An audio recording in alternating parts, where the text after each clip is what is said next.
നമസ്കാരം. Raf talk ഫുട്ബോളിലേക്ക് എവർക്കും സ്വാഗതം. ഞെട്ടിക്കുന്ന ഒരു വാർത്ത ഗ്ലോബോയാണ് പുറത്തുവിടുന്നത്. മറ്റൊന്നുമല്ല, ബ്രസീലിയൻ സൂപ്പർ താരം റയാനു വേണ്ടി അൽ ഹിലാൽ ശ്രമം നടത്തുന്നു. 19 വയസ്സാണ് താരത്തിനുള്ളത്. ബ്രസീലിയൻ ടീമിൻ്റെ ഭാവി എന്ന് തന്നെ പലരും വിശേഷിപ്പിക്കുന്നയാളാണ്. കാർലോ അഞ്ചലോട്ടി താരത്തെ നന്നായിട്ട് പരിഗണിക്കുന്നുണ്ട്. വേൾഡ് കപ്പിൽ അദ്ദേഹത്തിന് നല്ല അവസരങ്ങൾ കൊടുത്തിരുന്നു. ഇങ്ങനെ ഭാവി ശോഭനമാവും എന്ന് കരുതുന്ന ഒരു താരത്തെ തന്നെ അൽ ഹിലാൽ നോട്ടമിട്ടിരിക്കുകയാണ്. ഗ്ലോബോ റിപ്പോർട്ട് ചെയ്യുമ്പോൾ നമുക്കതിന് നല്ല ക്രെഡിബിലിറ്റി ഉണ്ട്. ബ്രസീലിൽ നിന്ന് ഗ്ലോബോ റിപ്പോർട്ട് ചെയ്യുന്നു, Al Hilal eyes Rayan as reinforcement for next season. അടുത്ത സീസണിലേക്ക് ടീമിൻ്റെ റീഇൻഫോഴ്സ്മെൻ്റ് ആയിട്ട് അൽ ഹിലാൽ റയാനെ ലക്ഷ്യം വെച്ചിരിക്കുന്നു. സൗദി ക്ലബിന് മാൽക്കമിനെ ഒഴിവാക്കണം, അദ്ദേഹത്തെ മാർക്കറ്റിലേക്ക് വിടും.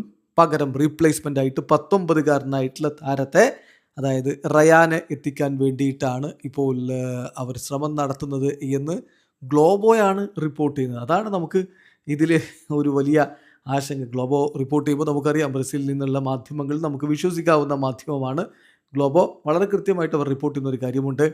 അൽ ഹിലാലിന് മാൽക്കമിനെ ഒഴിവാക്കിയിട്ട് പകരം റയാനെ റീപ്ലേസ്മെൻ്റ് ആയിട്ട് എത്തിക്കണം.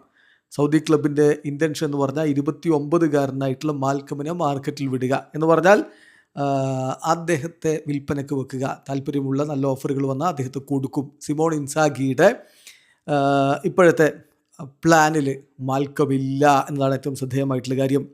റയാനെ ഒരു ഐഡിയൽ റീപ്ലേസ്മെൻ്റ് ആയിട്ട് അവർ കാണുന്നു. ഇപ്പോൾ ആ ഒരു പ്ലാന് ബേൺമൗത്തിന് മുന്നിലേക്ക് വരുന്ന ആഴ്ചകളിൽ വെക്കും. ബേൺമൗത്തിന് മുന്നിൽ ഒരു ഓഫർ വെക്കും.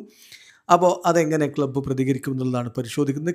സൗദി ക്ലബ്ബിന് നല്ല ധാരണയുണ്ട്, ഒരു സിഗ്നിഫിക്കൻ്റ് ഇൻവെസ്റ്റ്മെൻറ്റ് നടത്തേണ്ടി വരും 19-കാരനായിട്ടുള്ള കാർലോ ആഞ്ചലോട്ടിയുടെ ഗുഡ് ബുക്കിലുള്ള റയാനെ എത്തിക്കണമെങ്കിൽ. പക്ഷേ അതിനു വേണ്ടിയിട്ട് പരിശ്രമിക്കാൻ അൽ ഹിലാൽ തയ്യാറാണ് എന്നാണ് ഗ്ലോബോ പുറത്തുവിടുന്നത്. ഇത് സംഭവിച്ചാൽ റയാനും ബ്രസീൽ ടീമിനും ഗുണകരമാവുമോ? നിങ്ങളുടെ അഭിപ്രായം കമൻറ്റ് ബോക്സിൽ രേഖപ്പെടുത്തുക. വീഡിയോ അവസാനിക്കുന്നു. ഫുട്ബോൾ ലോകത്തെ കൂടുതൽ വിശേഷങ്ങളുമായി റാഫ് ടോക്സിൽ എത്താം.